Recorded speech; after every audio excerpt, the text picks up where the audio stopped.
Asereromwan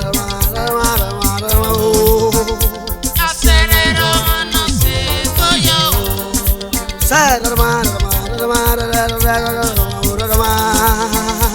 Asereromwan no se koyo. Koyo Akobeghian do. Asereromwan no se koyo. Koyo Akobeghian. Asereromwan no se koyo. Asereromwan no se me. Asereromwan no se me. Ijiwa no. Ijiwa no. Osagewa mamene. Zabo binuki. E baba gewa mamene. Osanogiwa mameni. Zeveria. Ye to boyo kiabe kakame. Yo kiabe kakame. Asereromwan no se me. Eti majiwa yo. Zabo tafodu tamemi yeke. Eti majiwa yo. Ebi no kowe. Nuwe atalo le bibekia. So pano. E baba gewa mamene. Superstar. E uwe itebe bu amire. Umenwaen.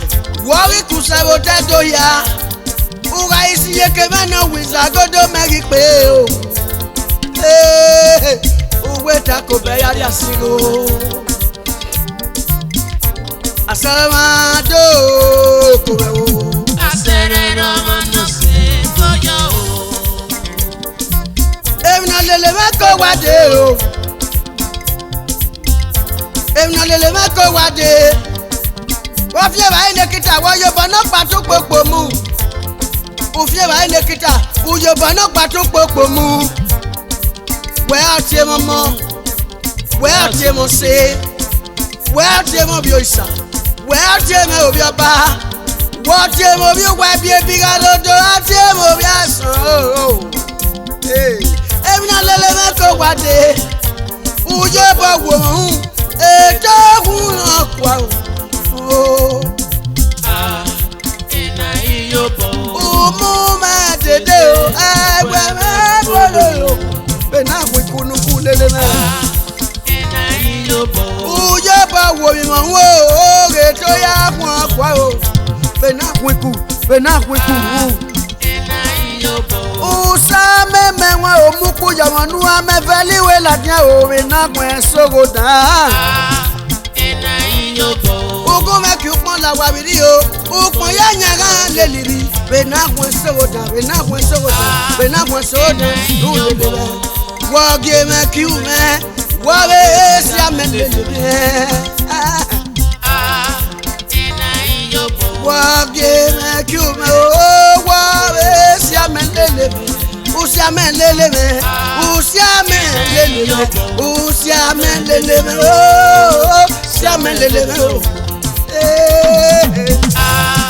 Ina iyobo.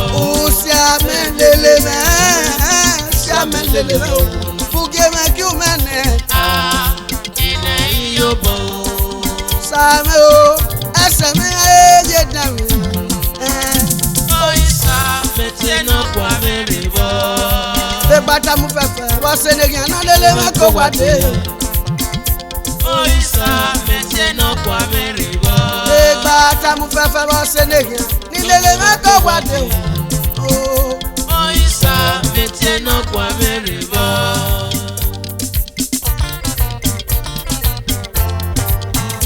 Ozuou, Okobo kyo, Ozuou,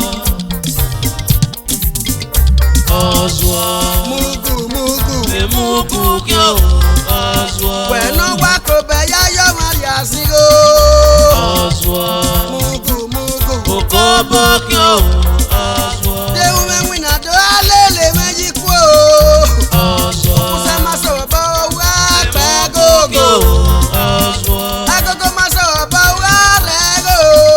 Ozuou, Okobo kyo Ozuou. Eso me cabe botare.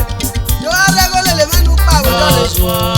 Mugu. Emugu kyo Ozuou. Wa wi meme yo boni je no ba ma. Ozuou. Oba, oni me ya te no. Ozuou.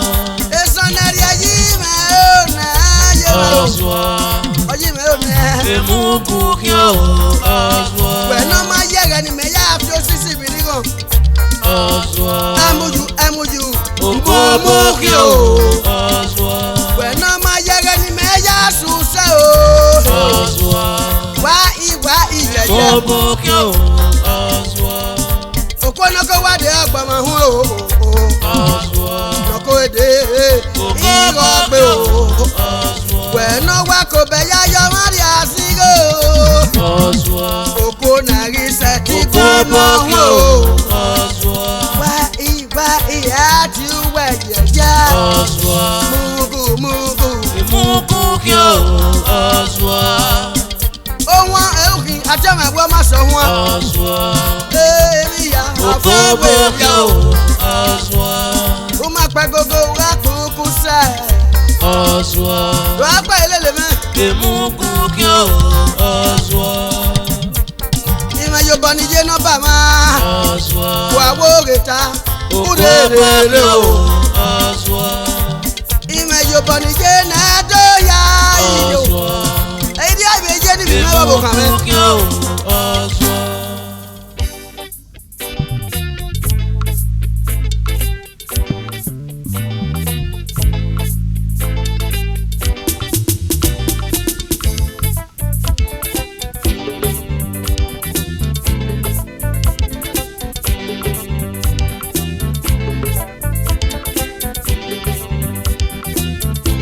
Oi same na kiada o.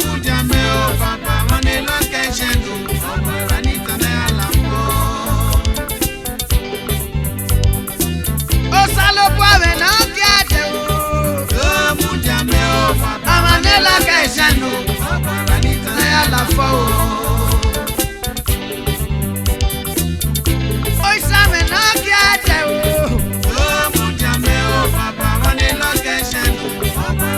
Na ya la fo o.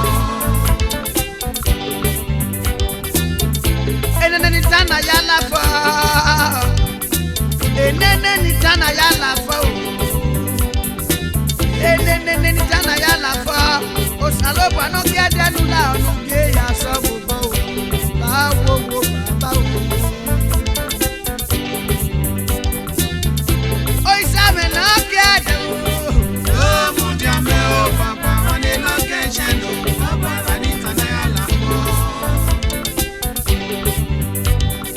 O salo pa me na ki ade o.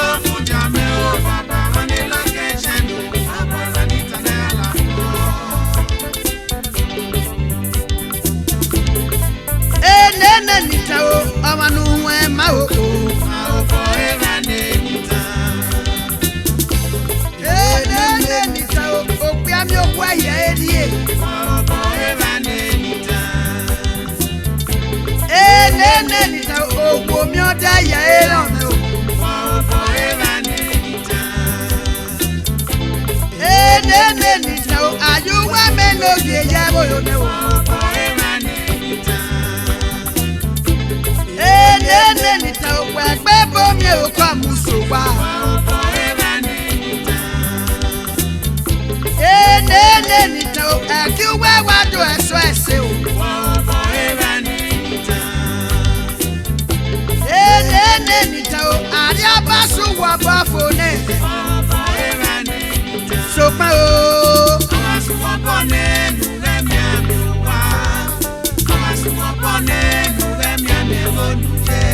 Umenwaen wala wale jamia mi o wala o.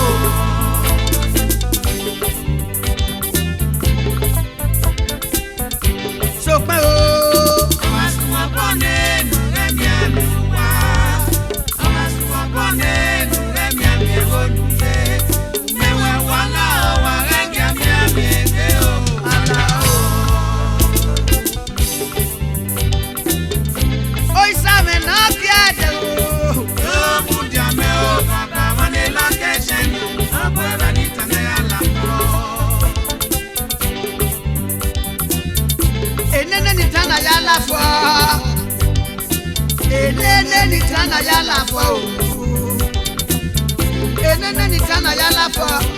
Efe no suba e me ya ke Enitan o. Adone boire. Umo me ni kwemi ogona fun. Ayara me ta papa. Umo ma fo na ko elu ga ni na lo. Iya yere ma eri kwe iye me ra. Ihe olu mo me. Ikpe abaloge ndo awina. O ma ne lo ke awun eya ebujana. E o boy bai. Ukwe so ni ti gbero ni na agwa fo. Ori ahia aya na me digi o wa le oge oge. Ori o pe wa ri ya mu yi. Mo ya mu jane. So kuma me ma na kera jiba. Ehi o yi amu jane ni o. Ukwe di adere ku e. O isa me na kede o. O mujame o baba wane location o boy vanita na ya la po. Enene ni tana ya la fo. Osalo no kede wenu ye ya sawo ba o. Ikata fe asamo boy ya ye gbon me o. Iwu aya fe gun e baba ya ye gbon me o baba o. Afe no sumo e me ya ki Enitan. Afe na raso be me so ye do azaro alo. Ye do azaro fi na ye kita de wadi. Afe na so be me so ye kita de do sade. Do ta mame o se me o. Do ta mame de pe fe na nazaro alo gbe me. Do ta mame. Ya de pe fe na nasi ko ma ro pa. Do ta mame. Do ta mame de fe na nazaro alo. Do ta mame. Le pe fe na na ja gbera pe ye na wo ko ma no. Do ta mame. Le fe na na da le da to to. Do ta Le mame. de tu na de do da le da to to. Do ta mame. Le no bo ganya na kweni juela wa no. Do ta mame. Le no ganya na ga mi se yo wo po. Do ta mame. Le du we na la ja bondo wa we. Do ta mame. Le de tu na ne go do da le da to to. Do ta mame. Da mame yo. Do ta mame. Le no mana ne go do akwe kuku me. Do ta mame. O isa me no kiade o. O mujame o baba wane location o boy vanita na ya la po. Enene ni tai pa yu wa me no ge ya bolo. O boy vanita. So pa o. O aswo bone